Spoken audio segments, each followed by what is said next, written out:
নমস্কার বন্ধুরা, নন্দন কিচেনে আপনাদের সকলকে স্বাগত। আজকে আমি আপনাদের জন্য পেঁপের একটি নিরামিষ রেসিপি নিয়ে এসেছি। নিরামিষ রেসিপি অনেক রকমভাবে বানিয়ে খেয়েছেন, আজ আমি বানাবো মুগ ডাল দিয়ে পেঁপের এই নিরামিষ রেসিপিটি। খেতেও যেমন স্বাদ হয় আর বানাতেও খুব তাড়াতাড়ি হয়ে যায়। দেখুন, আমি এই রেসিপিটি বানানোর জন্য প্রথমে এক বাটি ভেজা মুগ ডাল নিয়েছি। মুগ ডালটা আমি 8 ঘন্টা ভিজিয়ে রেখেছিলাম, আর আলু আর পেঁপেটা একটু বড় বড় সাইজের কেটে নিয়েছি। সমস্ত উপকরণ আমার তৈরি হয়ে গেছে। এরপর আমি কড়াইতে সামান্য সাদা তেল দিয়ে আমি মুগ ডালটা একটু ভেজে নেব। মুগ ডালটা ভেজে নিলে তাড়াতাড়ি খুব সেদ্ধও হয়ে যাবে, আর একটা মুগ ডালের যে কাঁচা গন্ধ, সে গন্ধটাও চলে যাবে। একটু হালকা করে ভেজে নিলাম মুগ ডালটা। বেশিক্ষণ ভাজতে লাগবে না, 3 সেকেন্ডের মতন ভেজে নিলেই মুগ ডালটা ভাজা হয়ে যাবে। এরপর দিয়ে দিলাম মুগ ডালের পরিমাণ মতন জল।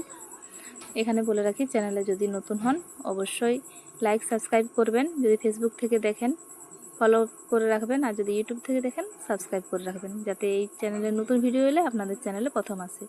এরপর ওই জলের মধ্যে আমি পেঁপে আর আলুটা দিয়ে দিলাম, একটু সেদ্ধ করে নেব। সেদ্ধ করার জন্য আমি একটু লবণ আর একটু হলুদ দিয়ে সমস্ত উপকরণ একটু সেদ্ধ করে নেব। ঢাকা দিয়ে মিনিট 7 মতন সেদ্ধ করে নেব। 7 মিনিট পরে ফিরে এলাম, দেখুন সেদ্ধ হয়ে গেছে। প্রায় 80% সেদ্ধ করে নেব। পুরো সবজি মুগ ডাল যেন একদম পুরো সেদ্ধ হয়ে যায়, সেরকম সেদ্ধ করে 80% মতো সেদ্ধ করে আমি নামিয়ে নিয়েছি।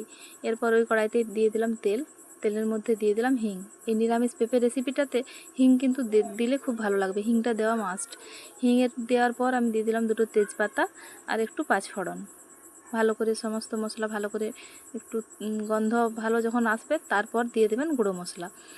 এই গুঁড়ো মশলার মধ্যে আমি দিয়েছি ধনে গুঁড়ো, জিরে গুঁড়ো, হলুদ গুঁড়ো আর লঙ্কার গুঁড়ো, আর দিয়ে দিচ্ছি 2 চামচ আদা বাটা।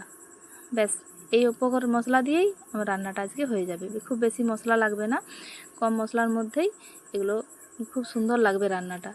এরপর কিছু গোটা গরম মশলা দিয়ে দিলাম। গরম মশলাটা আমি প্রথমে দিতে ভুলে গিয়েছিলাম। লং, এলাচ, দারচিনি আমি পরে দিয়েছি, আপনারা এই গরম মশলাটা প্রথমে দিয়ে দেবেন। মশলাটা খুব ভালো করে ভাজা হয়ে গেছে। এরপর আমি দিয়ে দিলাম ওই সেদ্ধ করে রাখা পেঁপে আর মুগ ডাল। খুব ভালো করে নেড়ে মিশিয়ে নেব। দেখুন, এটা যেহেতু সিদ্ধ করা আছে, তাই খুব বেশি আর সময় লাগবে না রান্নাটা হতে। খুব ভালো করে আমি মিশিয়ে নিলাম। এরপর উপর থেকে ছড়িয়ে দেবো 1 চামচ গরম মশলা, আর দিয়ে দিলাম চিনি। নিরামিষ রান্নাতে চিনি দিলে খুব সুন্দর লাগে খেতে। আর উপর থেকে ছড়িয়ে দিলাম ধনেপাতা। রান্নাটা প্রায় কমপ্লিট হয়ে গেছে। এরপর আমি নামিয়ে নেব। আমি এই রান্নাটা একটু ঘন করে নামিয়েছি, আপনারা যদি চান আর একটু লিকুইড রেখে নামাতে পারেন। দেখতেও যতটা সুন্দর হয়েছে, খেতেও অসম্ভব সুন্দর হবে। আমি আপনাদেরকে দেখাচ্ছি কতটা সুন্দর হয়েছে। একটু পেঁপেটা আর আলুটা বড় বড় করে কেটে নেবেন, তাহলে গোলা গোলা হয়ে যাবে না। আমি আপনাদেরকে সার্ভ করে দেখাচ্ছি কতটা সুন্দর হয়েছে। পুরো ভিডিওটা দেখার জন্য আপনাদেরকে অশেষ অশেষ ধন্যবাদ। একবার হলেও এই রেসিপিটা বানিয়ে দেখবেন, খেতে খুব সুন্দর লাগে।